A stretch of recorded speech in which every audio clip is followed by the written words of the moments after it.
18 лютага ў нашай рэспубліцы пройдуць выбары ў мясцовыя саветы дэпутатаў. 8 студзеня завяршылася вылучэнне прадстаўнікоў кандыдатаў у дэпутаты мясцовых саветаў дэпутатаў ад палітычных партый, працоўных калектываў і грамадзян шляхам збору подпісаў.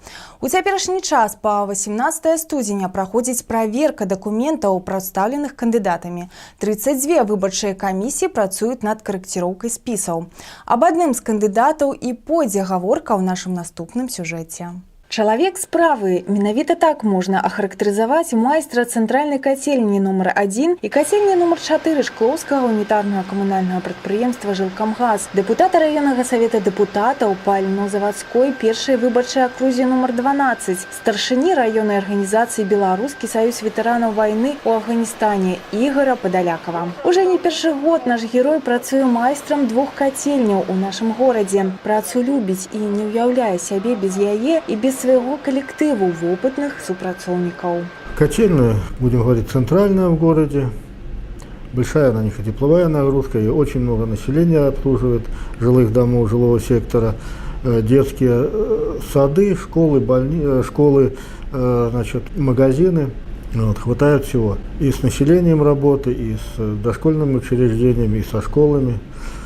Вот, работа котельная, одно единственное радует, что котельная на газовом топливе, что немножко проще, чем на местных видах, и в плане эксплуатации котельной, и в плане всех отчетов документальных и всего остального. За час працы здараліся розныя моменты, але дзякуючы прафесіяналізму і працавітасці ўсяго калектыва з усімі цяжкасцямі яны спраўляюцца на ура. Бывало всякое, бывало и порывы, и в зимний период варили мы при свете фар ночью, и в Словениях.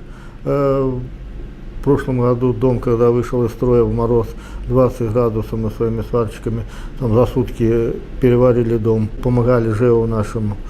Вот, хватало всякого. Складана поверыць, але нашаму герою сустрэлася самае страшнае ў жыцці. Ён бачыў боль і смерць. Ігор Михайлович прайшоў праз жахі афганскай вайны. После Ферганской учебки, значит, в 1988 году мы попали в Афганистан. И попало служить, вот сейчас повторяюсь, 345-й отдельный воздушно-десантный полк. Ну, какие яркие воспоминания. Ну, мы молодые пацаны, никто не думал о смерти, ни о чем. Будем говорить, ну, носили на веревочке смертник, в гильзу вложенная записка, где написано, кто ты такой, откуда, кто-то есть номер военного билета.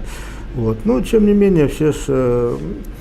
Мы были 19-летние пацаны. Было тяжело, но тем не менее мы тогда были молодые, здоровые, мы выполняли свой долг интернациональный. Хотелось вернуться домой. Прайшоўшы, адчуўшы на сабе афганскую вайну, Ігор Михайлович не зламаўся, не стаў больш жорсткім, а наадварот, заўсёды гатовы падаць руку дапамогі і сваім калегам па працы, і сваім выбаршчыкам па акрузе, і сваім баявым таварышам, да і проста любому чалавеку, які да яго звярнуўся.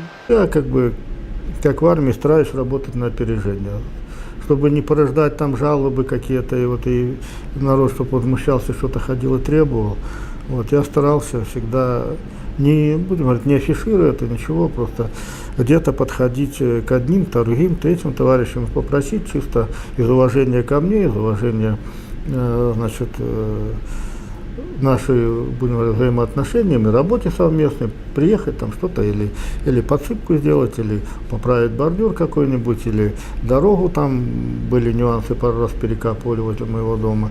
Ну, не только возле моего дома, а возле соседнего дома. Тоже старался это все делать. Я всегда говорю, что надо работать так и делать так, чтобы было потом не стыдно и самому посмотреть, и людям показать. А нам застаецца пажадаць нашаму герою здароўя, удачы і поспехаў, як у працы, так і ў дэпутацкай дзейнасці.